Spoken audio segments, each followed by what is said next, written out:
Hi everyone, welcome back to my channel. ಇವತ್ತು ಒಂದು traditional ರೆಸಿಪಿಯನ್ನು share ಮಾಡ್ತಾ ಇದ್ದೀನಿ. ಇದು ಬಂದು ಸುಕ್ಕಿನ ಉಂಡೆ ಅಂತ ಕರೀತಾರೆ, ಹಾಗೆ ಸುಕ್ರುಂಡೆ ಅಂತಲೂ ಸಹ ಇದನ್ನು ಕರೆಯುತ್ತಾರೆ. ಇದನ್ನು ಬೇರೆ ಬೇರೆ ಬೇಳೆಗಳಲ್ಲಿ ಮಾಡ್ತಾರೆ. ನಾನಿವತ್ತು ಇದನ್ನು ಹೆಸರು ಕಾಳನ್ನು ಯೂಸ್ ಮಾಡಿಕೊಂಡು ಮಾಡೋದು ಹೇಗೆ ಅಂತ ತೋರಿಸ್ಕೊಡ್ತೀನಿ. ಮೊದಲಿಗೆ ನಾನಿಲ್ಲಿ 1 ಲೋಟ ಆಗುವಷ್ಟು ಹೆಸರು ಕಾಳನ್ನು ತೊಗೊಂಡಿದ್ದೀನಿ. ಇದನ್ನು ನೀರು ಹಾಕಿಬಿಟ್ಟು ಚೆನ್ನಾಗಿ ವಾಶ್ ಮಾಡ್ಕೊಳ್ಳಿ.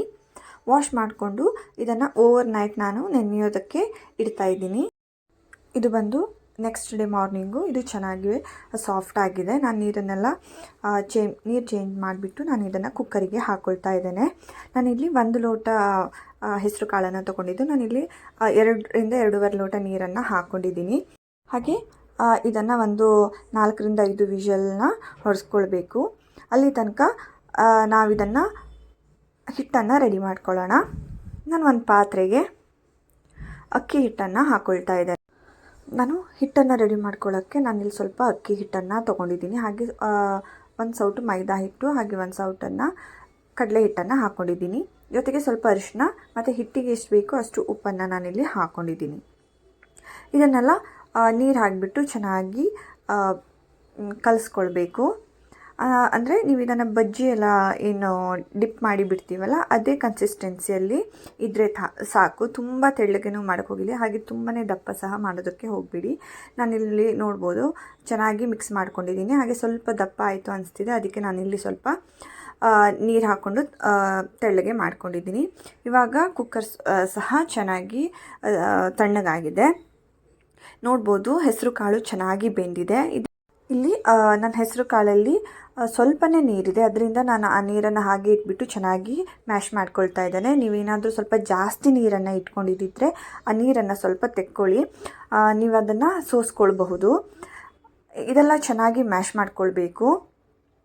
ಏನಕ್ಕಂದರೆ ಲಾಸ್ಟಿಗೆ ಉಂಡೆ ಕಟ್ಟುವಾಗ ಎಲ್ಲ ಚೆನ್ನಾಗಿ ಮಿಕ್ಸ್ ಆಗಿ ಬರಬೇಕು. ಅದರಿಂದ ನಾನಿಲ್ಲಿ ಇವಾಗ 1 ಕಪ್ ಆಗುವಷ್ಟು ಏನು ತೆಂಗಿನಕಾಯಿ ತುರಿಯನ್ನು ತೊಗೊಳ್ತಾ ಇದ್ದೇನೆ. ಹಾಗೆ 1 ಕಪ್ ಆಗುವಷ್ಟು ಬೆಲ್ಲದ ಪೌಡರನ್ನು ತೊಗೊಳ್ತಾ ಇದ್ದೇನೆ. ನೀವಿಲ್ಲಿ ಯಾವುದೇ ಬೆಲ್ಲವನ್ನು ಸಹ ಯೂಸ್ ಮಾಡಬಹುದು. ಹಾಗೆ ಸ್ವಲ್ಪ ಏಲಕ್ಕಿ ಪುಡಿಯನ್ನು ಸಹ ಇದಕ್ಕೆ ಹಾಕ್ಕೊಂಡು ಇದನ್ನು ಚೆನ್ನಾಗಿ ಮಿಕ್ಸ್ ಮಾಡಬೇಕು. ಹಾಗೆ ಇದು ತುಂಬ ಡ್ರೈ ಆಗಿ ಬರುತ್ತೆ. ಇವಾಗ ಬೆಲ್ಲ ಹಾಕಿದ್ದಕ್ಕೆ ಸ್ವಲ್ಪ ತೆಳ್ಳಗಾಗುತ್ತೆ, ಅದಕ್ಕೇ ಹೇಳಿದ್ದು. ಸ್ವಲ್ಪ ಏನಾದರೂ ಜಾಸ್ತಿ ನೀರಿದೆ ಅಂದರೆ ನೀವು ನೀರನ್ನು ಸೋಸಿ ತೆಗೆದಿಟ್ಕೊಳ್ಳಿ. ಅದನ್ನು ನೀವು ರಸಮ್ ಸಹ ಮಾಡಬಹುದು, ಏನೂ ವೇಸ್ಟ್ ಆಗಲ್ಲ ನೀರು. ಇವಾಗ ಇದು ಚೆನ್ನಾಗಿ ಡ್ರೈ ಆಗ್ತಾ ಇದೆ. ಈ ಟೈಮಲ್ಲಿ ನಾನಿಲ್ಲಿ ಸ್ವಲ್ಪ ತುಪ್ಪವನ್ನು ಹಾಕ್ಕೊಂಡು ಮತ್ತೆ ಚೆನ್ನಾಗಿ ಮಿಕ್ಸ್ ಮಾಡ್ಕೊಳ್ತಾ ಇದ್ದೇನೆ. ಏನು ಈ ನೀರಿನ ಅಂಶ ಎಲ್ಲ ಏನಿದೆ ಅದೆಲ್ಲ ಚೆನ್ನಾಗಿ ಡ್ರೈ ಆಗಬೇಕು.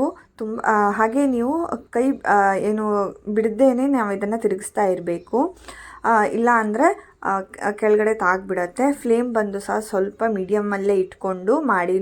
ನೋಡಬಹುದು ನೀವು ಇವಾಗ ಸ್ವಲ್ಪ ಡ್ರೈ ಆಗ್ತಾ ಬಂದಿದೆ. ಹಾಗೆ ಏನು ಪಾತ್ರೆ ತಡವನ್ನು ಬಿಡ್ತಾ ಇದೆ, ಈ ರೀತಿ ಆಗಬೇಕು. ಹಾಗೆ ಇದನ್ನು ನಾವು ಒಂದು ಪಾತ್ರೆಗೆ ಹಾಕ್ಕೊಳ್ಳೋಣ.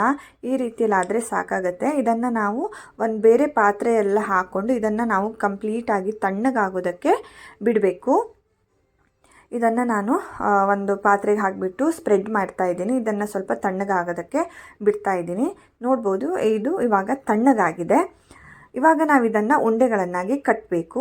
ನಿಮ್ಗೆ ಏನಾದರೂ ಇಲ್ಲಿ ಸ್ವಲ್ಪ ಕೈಗೆ ತಾಗ್ತಾ ಇದೆ ಅಂತ ಅನಿಸಿದರೆ ಕೈಗೆ ನೀವು ಸ್ವಲ್ಪ ಎಣ್ಣೆ ಅಥವಾ ಸ್ವಲ್ಪ ನೀರನ್ನು ಸಹ ತಾಗಿಸ್ಕೊಂಡು ನೀವು ಈ ರೀತಿ ಯಾವ ಸೈಜಲ್ಲಿ ಬೇಕೋ ಆ ಸೈಜಲ್ಲಿ ನೀವು ಉಂಡೆಯನ್ನು ಮಾಡ್ಕೊಳ್ಬೇಕು. ಏನು ಸುಕ್ಕಿನ ಉಂಡೆ ಇದು ತುಂಬ ಟ್ರೆಡಿಷ್ನಲ್ ಫುಡ್ ಅಂತಲೇ ನಾವು ಹೇಳ್ತೇವೆ. ನಮ್ಮ ಮನೇಲಿ ನಮ್ಮ ಕಡೆ ಎಲ್ಲ ಫಂಕ್ಷನಿಗೂ ಸಹ ಇದನ್ನು ಮಾಡ್ತಾರೆ. ಇದನ್ನು ಕೆಲವರು ಹೆಸರು ಕಾಳಲ್ಲಿ ಮಾಡ್ತಾರೆ, ಇನ್ನು ಕೆಲವರು ಹೆಸರು ಬೇಳೆಯಲ್ಲಿ ಸಹ ಮಾಡ್ತಾರೆ, ಕಡಲೆಬೇಳೆಯಲ್ಲಿ ಸಹ ಮಾಡ್ತಾರೆ. ತುಂಬ ವಿಧದಲ್ಲಿ ಈ ಸುಕ್ಕಿನ ಉಂಡೆಯನ್ನು ಮಾಡ್ತಾರೆ. ನಾನು ಇಲ್ಲಿ ಇದನ್ನು ಡಿಪ್ ಮಾಡಿಬಿಟ್ಟು ಎಣ್ಣೆಗೆ ಬಿಡ್ತಾ ಇದ್ದೀನಿ. ನೋಡ್ಬೋದು ಎಷ್ಟು ಚೆನ್ನಾಗಿ ಕಲರ್ಫುಲ್ಲಾಗಿ ಬಂದಿದೆ ಅಂತ. ಇದು ತುಂಬ ಬೇಯಿಸಬೇಕು ಅನ್ನೋದು ಏನೂ ಇಲ್ಲ. ಆಲ್ರೆಡಿ ಇದು ಒಳಗಡೆ ಬೆಂದಿದೆ. ಹೊರಗಡೆ ಕೋಟಿಂಗ್ ಏನಿದೆ ಅದು ಬೆಂದರೆ ಸಾಕಾಗತ್ತೆ. ಇದನ್ನು ಸಹ ಸ್ವಲ್ಪ ಫ್ಲೇಮ್ ಹೈಯಲ್ಲಿ ಮೀಡಿಯಮಲ್ಲಿ ಇಟ್ಬಿಟ್ಟು ಇದನ್ನು ಚೆನ್ನಾಗಿ ಬೇಯಿಸ್ಕೊಳ್ಳಿ. ಸ್ವಲ್ಪ ಗೋಲ್ಡನ್ ಕಲರ್ ಬರೋ ತನಕ ನೀವು ಬೇಯಿಸ್ಕೊಂಡ್ರೆ ಸಾಕಾಗತ್ತೆ. ಏನು ಕಡಲೆ ಹಿಟ್ಟಿನ ಕನ್ಸಿಸ್ಟೆನ್ಸಿ ಇದೆ ಅದನ್ನು ತುಂಬ ದಪ್ಪನ್ನು ಸಹ ಮಾಡೋದಕ್ಕೆ ಹೋಗಬೇಡಿ. ಅಕ್ಕಿ ಹಿಟ್ಟು ಮೈದಾ ಹಿಟ್ಟು ಎಲ್ಲ ಹಾಕಿರೋದ್ರಿಂದ ಔಟ್ ಸೈಡಲ್ಲಿ ತುಂಬ ಕ್ರಿಸ್ಪಿಯಾಗಿ ಬರುತ್ತೆ, ಹಾಗೆ ಇನ್ಸೈಡಲ್ಲಿ ಅಷ್ಟೇ ಸಾಫ್ಟಾಗಿ ಸಹ ತಿನ್ನೋದಕ್ಕೆ ಇರುತ್ತೆ. ನೋಡಬಹುದು ಇಲ್ಲಿ ಇದು ಚೆನ್ನಾಗಿ ಬೆಂದಿದೆ. ನಾನು ಇದನ್ನು ತೆಗಿತಾ ಇದ್ದೇನೆ. ನೋಡ್ಬೋದು ಎಷ್ಟು ಚೆನ್ನಾಗಿ ಕಲರ್ಫುಲ್ಲಾಗಿ ಬಂದಿದೆ. ನೀವು ಹೆಸರು ಕಾಳಿಂದ ಮಕ್ಕಳಿಗೆ ಮಾಡಿಕೊಡೋದ್ರಿಂದ ಅವರು ಸಹ ತುಂಬಾ ಇಷ್ಟಪಟ್ಟು ಸ್ನ್ಯಾಕ್ಸ್ ಟೈಮಲ್ಲಿ ಇದನ್ನು ಕೊಟ್ಟರೆ ಅವರು ತುಂಬ ಇಷ್ಟಪಟ್ಟು ತಿಂತಾರೆ. ನೀವು ಸಹ ಈ ರೆಸಿಪಿಯನ್ನು ಒಂದ್ಸಲ ಟ್ರೈ ಮಾಡಿ ಬಂದು ಕಮೆಂಟ್ಸ್ ಮಾಡಿ. Thank you for watching. Please subscribe to my channel. Thank you.